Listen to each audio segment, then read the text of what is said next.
ओम गण गणपते नमः। ओम विष्णवे नमः। ओम परमात्मने नमः।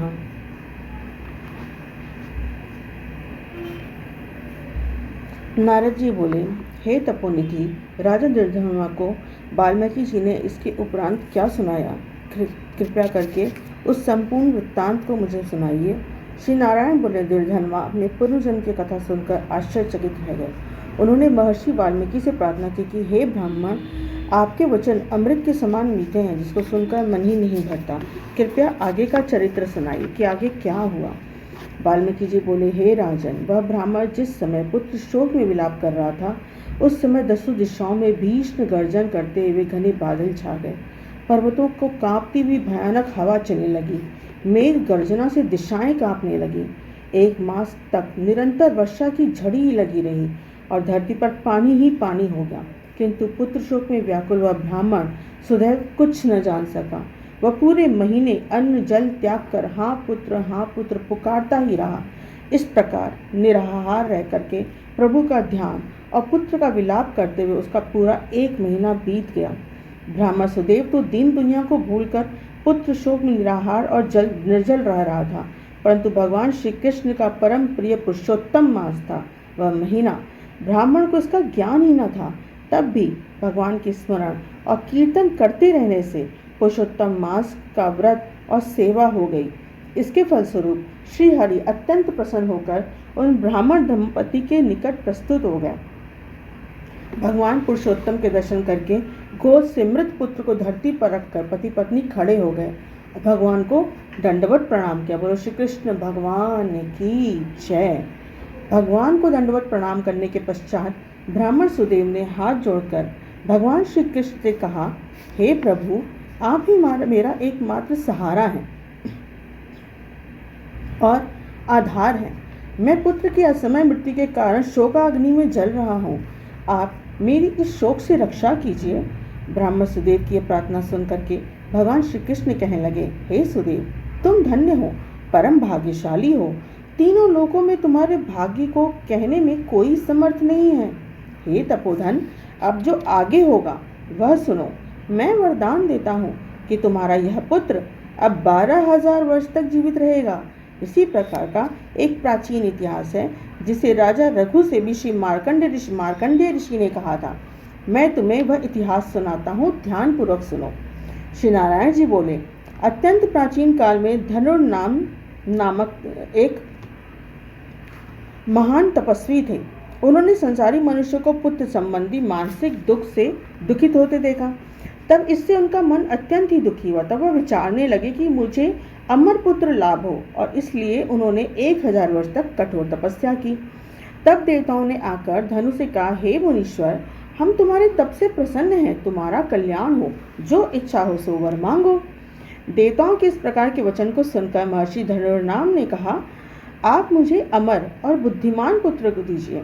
सब देवताओं ने कहा, ऐसा अभी पृथ्वी पे तो हो नहीं सकता। तब ऋषि ने कहा, निमित आयु वाला पुत्र दे दीजिए। देवता बोले, निमित किसे कहते हैं? मुनि बोले, यह सामने जो बड़ा पर्वत है, यह जब तक जीवित रहे, मेरा पुत्र भी तब तक जीवित रहे। तब देवता ऐसा ही हो यह वरदान देकर स्वर्ग को चले गए। देवताओं के वरदान से महर्षि धनुर्नाम ने समय आने पर अत्यंत सुंदर पुत्र प्राप्त किया। वह पुत्र चंद्रमा के सदृश बढ़ने लगा। जब वह 16 वर्ष का हो गया, तब उसे पता धनुर्नाम मुनि बोले, हे पुत्र, महात्माओं की कभी भी अवज्ञा न करना और सदैव धर्म का पालन करना। पुत्र जानता था कि वह निमित्तायु है, अतः इस घमंड के साथ में वह उन्मुक्त होकर मुनियों को कुछ भी नहीं समझता था।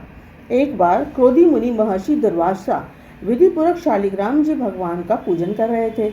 उसी समय वह वहां आ पहुंचा और मूर्ति को उठाकर चंचलता से गहरे कुएं में डाल दिया। क्रोधित होकर मुनि जी ने श्राप दे दिया, किंतु वह न मरा। तब मुनि सोच में पड़ गए, अरे, इस धनु के पुत्र को देवताओं ने निमित्तायु बना दिया है। इस प्रकार चिंता करते हुए मुनि लंबी सांस छोड़ने लगे। उस सांस से अनेकों भैंसे उत्पन्न हो गए, जिन्होंने उस पहाड़ के टक्कर मार कर उसके टुकड़े कर दिए। पहाड़ के खंड खंड होते ही मुनि धनुर्नाम का वह दुर्मद पुत्र भी मर गया। महर्षि धनुर्नाम अपने मरे पुत्र को देख के रुदन करने लगे, रोने लगे और उसके शरीर को लेकर अग्नि प्रज्वलित कर उसमें पुत्र सहित भस्म हो गए। यह कथा सुनाने के पश्चात भगवान श्री कृष्ण ने सुदेव से आगे कहा, हे सुदेव, परंतु बड़ी आयु पाकर भी तुम्हारा पुत्र वैसा नहीं होगा। यह पुत्र तुम्हें गरुड़ ने दिया है। ऐसा पुत्र पाने से तुम इस संसार में प्रशंसनीय होगे। मैंने तुम्हारे इस पुत्र को पुरुषोत्तम मास के व्रत से प्रसन्न होकर के बड़ी उम्र का बना दिया। गृहस्थ धर्म का पूर्ण सुख भोग कर तुम ब्रह्मलोक में जाओगे और वहां भी सुखी रहोगे। इस प्रकार वहां 1000 देवताओं के वर्ष तक सुख भोगने में के बाद पृथ्वी पर तुम्हारा जन्म होगा, जहां चक्रवर्ती राजा बनोगे। दृढ़धनवा नामक राजा बनकर तुम अनेकों सुख समृद्धि, सेना और निष्कंटक राज्य आदि का सुख 10,000 वर्ष तक पृथ्वी पर ही भोगोगे। तुम्हारे 4 श्रेष्ठ पुत्र होंगे एवं एक भाग्यशालिनी सुशीला और अत्यंत सुंदरी कन्या होगी। बड़भागी इस प्रकार देव दानव दुर्लभ अनेकों सुख भोगने से तुम अपने को कृतार्थ मान बैठोगे और अज्ञानवश तुम्हारा मन दुस्तर सांसारिक सुखों की ओर ही लग जाएगा और तुम संसार समुद्र को पार करने वाले विष्णु भगवान को भूल जाओगे। तब यही तुम्हारा पुत्र तोता बन करके और वट वृक्ष पर बैठकर तुम्हें ज्ञान देगा। उस समय तुम तोते के श्लोकों का भाव न समझ पाने के कारण उदास हो घर आकर चिंता के समुद्र में लीन हो जाओगे। हे सुदेव, उस समय तुम्हें वाल्मीकि ऋषि आकर के ज्ञान देंगे। तब इस संशय निवृत्त होने पर सांसारिक सुखों को त्याग के श्री हरि के पद को अपनी स्त्री के साथ पाओगे, जिसमें गया लौटता नहीं है। भगवान ने सुदेव को उनके आगामी जीवन की कथा सुनाने के बाद उनके पुत्र को जीवित कर दिया। पति पत्नी दोनों ही पुत्र को जीवित देखकर बड़े ही सुखी और संपन्न हुए। पति पत्नी दोनों ही पुत्रों को जीवित देखकर बड़े प्रसन्न हुए। देवता भी उन पर पुष्प वर्षा करने लगे। सुखदेव ने उठकर श्री हरि एवं माता पिता के चरणों में प्रणाम किया। उस समय अपने अंश से उत्पन्न पुत्र सुखदेव को देखकर गरुड़ जी बड़े ही प्रसन्न हुए।